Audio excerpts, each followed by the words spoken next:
ठुमुकी नाचे सवारी, ठुमुकी नाचे सवारी, ठुमुकी नाचे रे सवारी। आजू घरवा आई है मोर रामा, ठुमुकी नाचे रे सवारी। आजू घरवा आई है मोर रामा, ठुमुकी नाचे रे सवारी। लमी लमी केसिया सवारी डगर बहारे, लमी लमी केसिया सवारी डगर बहारे। डगर बहार सवारी रहिया निहारे, डगर बहार सवारी रहिया निहारे।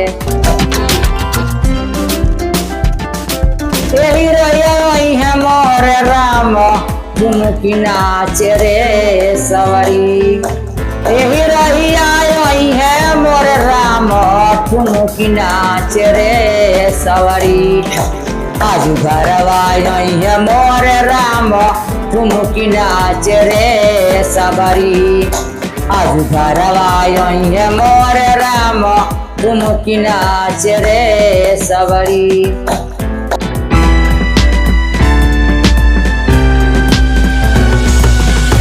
कुसक तरैया सवारी झाड़ी के बिछावे, कुसक तरैया सवारी झाड़ी के बिछावे। झाड़ी के बिछावे बाहरी के बिछावे, ए झाड़ी के बिछावे बाहरी के बिछावे। आसन लगाई है मोर राम, ठुमुकी नाच रे सवारी। ए आसन लगाई है मोर राम, ठुमुकी नाच रे सवारी। आजू घरवा आई है मोर राम, ठुमुकी नाच रे सवारी। आजू घरवा आई है मोर राम, ठुमुकी नाच रे सवारी।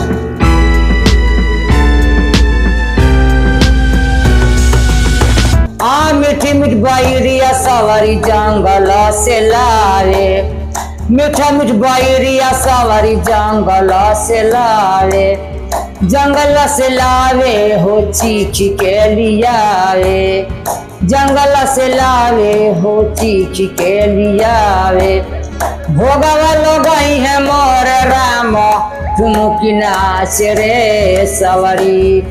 भोगवा लगाई है मोर राम, ठुमुकी नाच रे सवारी।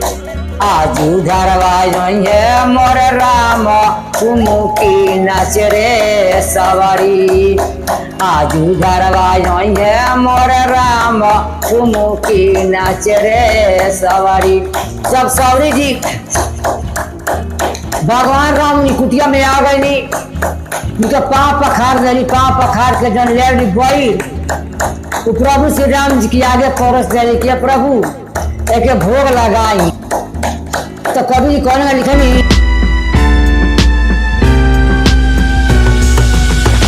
निराखी निराखी राम खा गइल हो सवारी के बैरिया।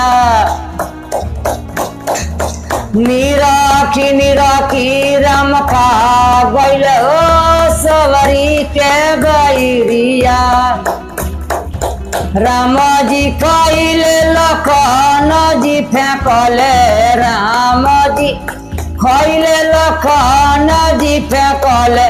पर्वत पर सजीवनी बोआ गइल हो सवारी के बैरिया। पर्वत पर सजीवन बोआ गइल हो सवारी के बैरिया। धवला गिर पर सजीवनी बोआ गइल हो सवारी के बैरिया। निराखी निराखी राम खा गइल हो सवारी के बैरिया।